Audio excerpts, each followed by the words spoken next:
नमस्कार विद्यार्थी मित्रांनो, आपण अपूर्णांकाची जी सिरीज सुरू केली आहे त्या अपूर्णांकाच्या सिरीजमध्ये आपण कालपर्यंत मित्रांनो बेरीज आणि वजाबाकी इथपर्यंत आपण अभ्यासला आहे.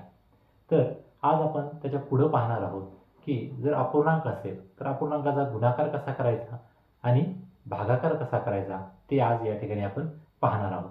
आपण जर नवीन असाल तर नक्कीच माझ्या यूट्यूब चॅनलला लाईक, शेअर आणि सबस्क्राईब करायला विसरू नका. चला तर मग आपण लगेच सुरुवात करूया. पहा मित्रांनो, तर आज आपण पाहणार आहोत तर अपूर्णांक, गुणाकार व भागाकार.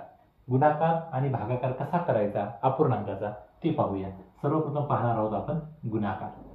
गुणाकार पाहायचा. आता पहिले उदाहरण आपण समजून घेऊया. या ठिकाणी पहा 1/4 गुणिले 3/5. आता हे आपलं पहिलं गणित आहे. या ठिकाणी काय आहे, हा एक अपूर्णांक आहे, हा एक अपूर्णांक आहे आणि दोघांमध्ये काय आहे, गुणाकाराचं चिन्ह आहे आणि हे आपल्याला गुणाकार सोडवायचं मित्रांनो. आता गुणाकार सोडवताना इथं जसं बेरजेमध्ये आणि वजाबाकीमध्ये आपण पाहिलं होतं की समच्छेद अपूर्णांक, भिन्नछेद अपूर्णांक, आणि समच्छेद अपूर्णांक असेल तर बेरीज होत होती, भिन्नछेद अपूर्णांक असेल तर त्याचा छेद समान करावा लागत होता. पण इथं आपल्याला काही करायचं नाही मित्रांनो. इथं फक्त आपण साध्या सोप्या पद्धतीनं आपल्याला गुणाकार करता येतो. तर इथं भिन्नछेद असू देत, समच्छेद असू देत, आपण एकच नियम पाळायचा आहे. तो नियम म्हणजे काय, तर गुणाकार करताना वरच्या अंशाचा गुणाकार करायचा आहे. म्हणजे या ठिकाणी आपण उत्तर सोडवताना काय करायचं आहे, 1/3 आणि छेदाचा म्हणजे 4/5 म्हणजे बरोबर 1/3. तर या ठिकाणी 3 उत्तर येईल आणि 4×5 20. तर हे आपल्या गुणाकाराचं उत्तर झालं. ही स्टेप न करता तुम्ही डायरेक्ट ही पण स्टेप करू शकता. 1×3 3 आणि 4×5 20 अशी पण आपल्याला डायरेक्ट स्टेप करता येते मित्रांनो. म्हणजे हा अशा पद्धतीने आपण गुणाकार मांडू शकतो. तर आता हा जो गुणाकार आहे फक्त हा स्पर्धा परीक्षेसाठी आहे मित्रांनो. तुम्हाला स्पर्धा परीक्षेमध्ये अपूर्णांकाचा गुणाकार भागाकार येतो, पण शक्यतोवर हा अभ्यासक्रमामध्ये 6वी पासून पुढच्या वर्गांसाठी हा अपूर्णांकाचा गुणाकार आणि भागाकार आहे. हा 10वी पर्यंत आहे. त्यासाठी आपल्याला संकल्पना समजली पाहिजे. गुणाकार करताना आपण अंशाचा गुणाकार करतो आणि छेदाचा गुणाकार करतो. तेच आपण या ठिकाणी केलेलं आहे. दुसरं गणित पहा मित्रांनो.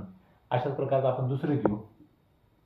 4/6 गुणिले 2/3. आता याचं सुद्धा आपल्याला काय करायचं मित्रांनो, तर आपण जो नियम इथं वापरला तोच नियम वापरायचा.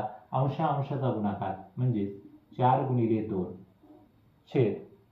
छेदाचा गुणाकार 6/3 बरोबर 4/2 4×2 8 आणि छेदात 6×3 18.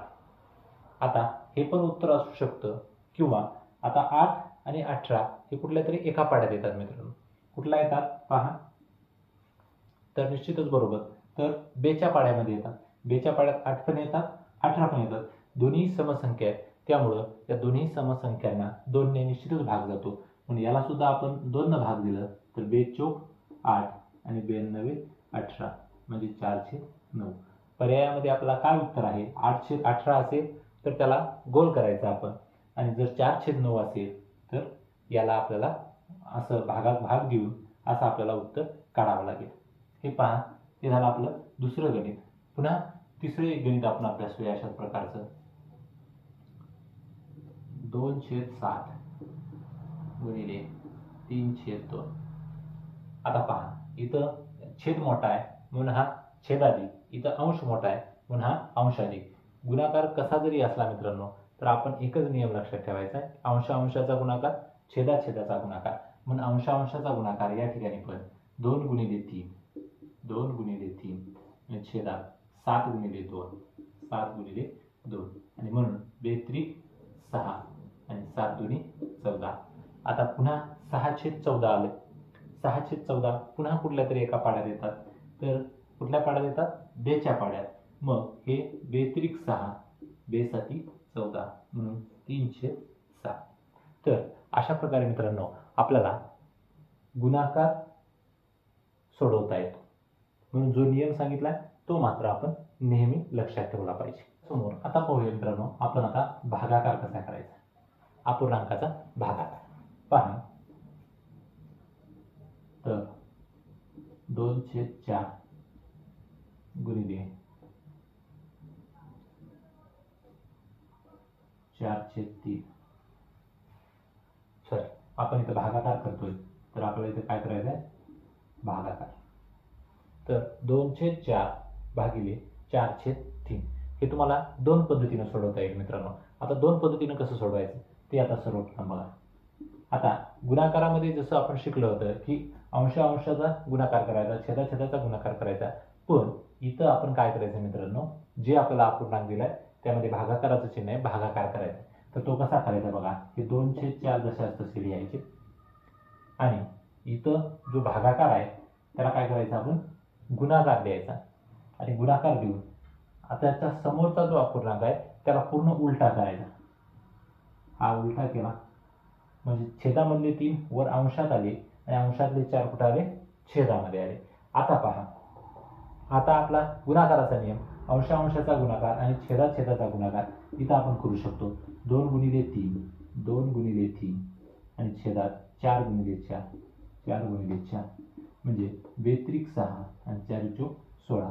आता पुन्हा ही संख्या कुठल्या तरी पाड्यात येते. कुठल्या पाड्यात येते? तर 2च्या पाड्यात 6 2 16 म्हणजे 3/8 उत्तर. हे झालं एक पद्धत. आता दुसरी एक पद्धत तुम्हाला सांगतो. आता हेच गणित आपण पकडूया. 2/4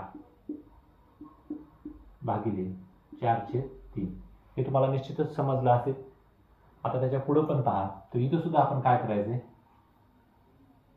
उत्तर लिहिताना याच्यापेक्षा ही थोडीशी सोपी पद्धत आहे. एक स्टेप कमी होणार आहे. आपण इथं येणार आहोत डायरेक्ट. आता आपण असं पण करता येतं. काय करायचं? इकडचा अंश आणि इकडचा छेद या दोघांचा काय करायचा? गुणाकार करायचा. बघा 2 गुणिले 3 आणि इकडचा छेद आणि इकडचा अंश या दोघांचा पण काय करायचा?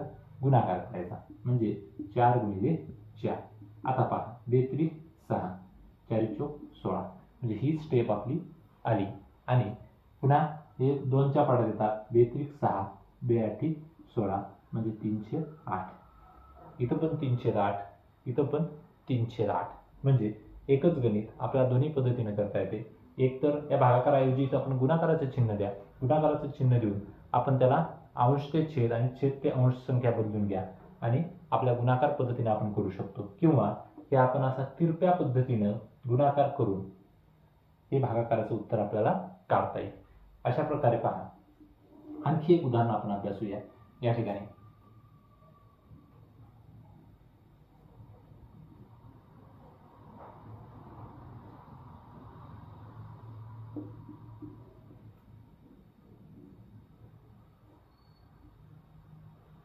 पहा 4/6 भागिले 3/9. आता ह्याच्यापैकी कुठलीही पद्धती तुम्हाला वापरू शकता. ही पण वापरू शकता, ही पण वापरू शकता. तुम्हाला जी सोपी वाटेल ती आपण वापरा. दोन्हीचं उत्तर मात्र सेमच येणार आहे. आपण बघा या ठिकाणी तिरप्या गुणाकाराची पद्धत वापरूया. 4 गुणिले 9 छेदात 6 गुणिले 3. आता पहा 4 9 36 आणि 6 3 18. आता बघा हे दोनही संख्या कुठल्या तरी पाड्यात येतात. तर कुठल्या पाड्यात येतात पहा. दोनाच्या पण पाड्यानं आपण भाग घेऊ शकतो, बरोबर. याला 6नं पण भाग घेऊ शकतो, बरोबर की नाही. पण पुन्हा आणखी निरीक्षण केला तर पहा खाली आहे 18, वर आहे 36. 18 1 18 आणि 18 2 36. इथं 18 1 18 18 2 36 म्हणजे 2/1 म्हणजे 2. तर अशा प्रकारे आपल्याला ह्या भागाकाराचं उत्तर किती मिळणार आहे मित्रांनो? 2. आता तुम्ही म्हणाल या छेदामध्ये आपण 1 आहे, मग तो 1 का नाही लिहिला? तर आपण जेव्हा कुठल्याही संख्या लिहितो मित्रांनो, म्हणजे 1 2 3 4 किंवा अनंतापर्यंत ज्यावेळेस संख्या लिहितो त्याच्या छेदामध्ये नेहमी 1 असतो. मग कुठल्याही अंकाला जर आपण 1 न भागलं तर आपल्याला भागाकार तीच संख्या मिळते. म्हणून आपण इथं 2/1 ला डायरेक्ट 2 असंही उत्तर आपण लिहू शकतो. तर अशा पद्धतीनं आज आपण अपूर्णांक या घटकांतर्गत अपूर्णांकाचा गुणाकार व अपूर्णांकाचा भागाकार हा उपघटक या ठिकाणी अभ्यासला आहे. धन्यवाद.